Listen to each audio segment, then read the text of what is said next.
This is a public information meeting recording for a land use bylaw map amendment application to rezone a property at 1299 Ridge Road in Wolfville Ridge.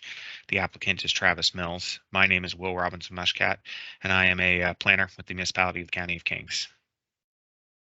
The purpose of a planning application meeting is as follows. It is to inform the public of the application at hand. It is to explain the planning policies that enable this application to occur, and it is to receive preliminary feedback from members of the public. Please note no opinions have been formed on this application, and no decisions will be made based on the content received at the public information meeting. Background and proposal. The property in question, 1299 Ridge Road, is currently zoned rural mixed use A2. There is an existing structure on the property, a former horse barn, and the applicant is renovating and repurposing the existing building, the barn, for use for storage for a construction company and offices for a construction company as well. The intended uses are not permitted in the current rural mixed use A2 zone, and therefore this requires a rezoning to the rural commercial C4 zone. This is a map of the municipality of the County of Kings. You'll note the red circle that appears on the screen there, which is the approximate location of Wolfville Ridge within the municipality's boundaries. This is an aerial photograph of the subject property. You'll note the subject property is fairly irregular rectangle in shape, save for one dwelling that's located here that was likely subdivided off in an earlier date from the larger parcel. The subject property is approximately 11.4 acres in total area and features approximately 380 feet of frontage on Ridge Road. It extends from Ridge Road back to the boundary with Highway 101. It's approximately 1,000 feet from Ridge Road back to the boundary that abuts Highway 101. And Ridge Road runs obviously in an east-west direction, intersecting with Greenfield Road just east of the subject property. This is a future land use designation map for the subject property in the surrounding area. So you'll note the subject property and the neighboring properties all fall within the agricultural designation.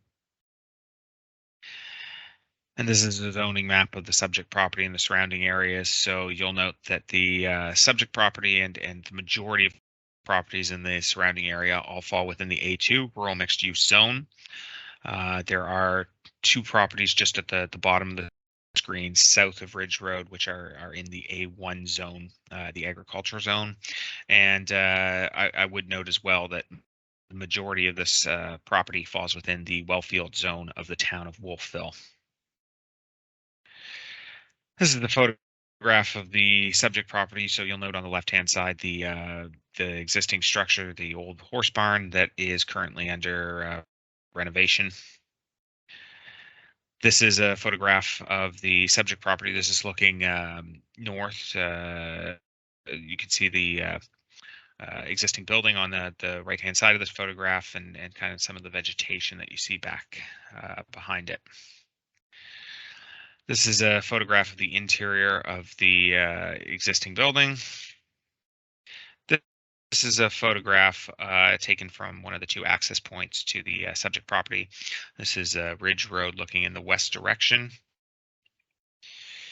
And then this is a photograph of the other access point for the subject property. This is looking in the east direction. So you'll note that the road declines, and you can see in the background of the photo there the intersection with Greenfield Road. These were two photos submitted by the applicant. So on the bottom right-hand side is a rendering as to what the barn would look like once the renovations have been complete, with the windows and two doors to access it. And the photo on the top top left-hand corner is an example of storage and office space that's been used in a repurposed barn as well. So kind of in keeping with the architecture and aesthetics of the existing structure in the surrounding area. This was a sketch that was submitted by the applicant showing the approximate location of where the zone boundary would is requested to be changed from the A2 to the C4 zone, so that it occupies essentially the third of the property closest to Ridge Road, enabling the uses in the repurposed barn that would be permitted via the C4 zone and leaving the remainder in the A2 zone. With regard to the policies that enable council to consider this application, so the Municipal Planning Strategy Policy 3.4.23, consider rezoning from rural mixed use A2 to rural industrial M3 or rural commercial C4, and in considering such amendments, council shall be satisfied that A, the application only applies to land that has not been in recent agricultural production as determined through a review of diverse information sources, including but not limited to A, Schedule F, the land cover map, B, aerial photography, C, assessment information, D, local knowledge, and or E, any other relevant sources that become available. B, the proposal would not rezone more land that is required for the specific proposal cited in the application.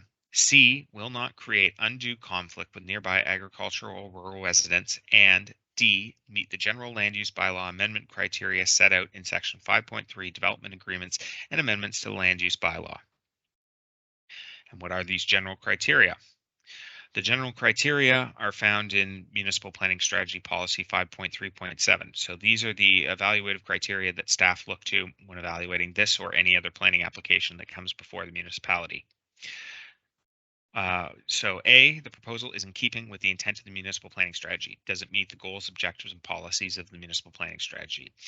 That there's no undue financial impact on the municipality. That surrounding land uses are compatible with the proposed use.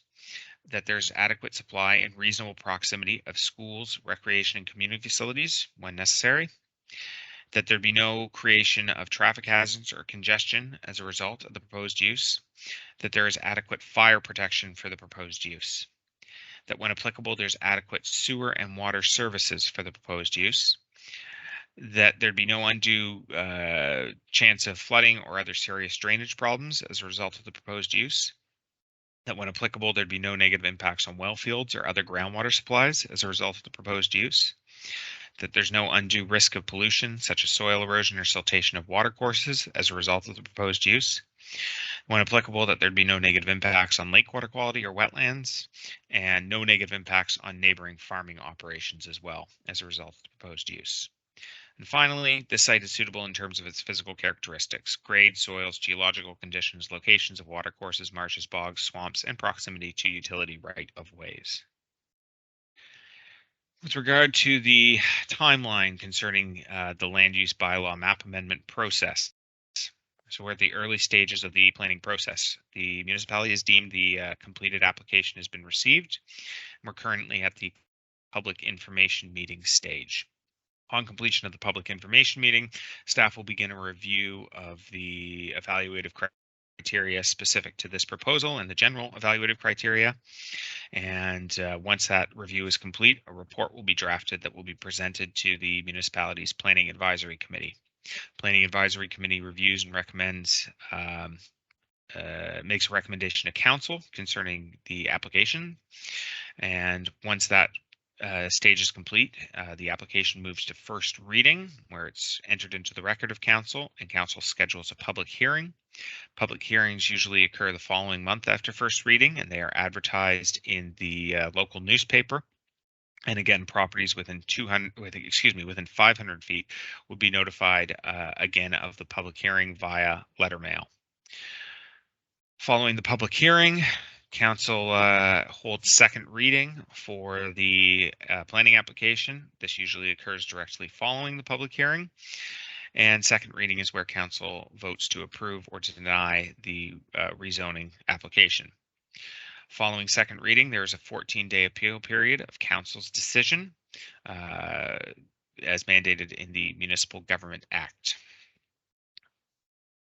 And with that, I will provide my contact information for questions and comments. I can be reached at 902-690-6173. by email, wrobinson-mushcat@countyofkings.ca. And you can also visit our website at www.countyofkings.ca/planning. Thank you for your attention.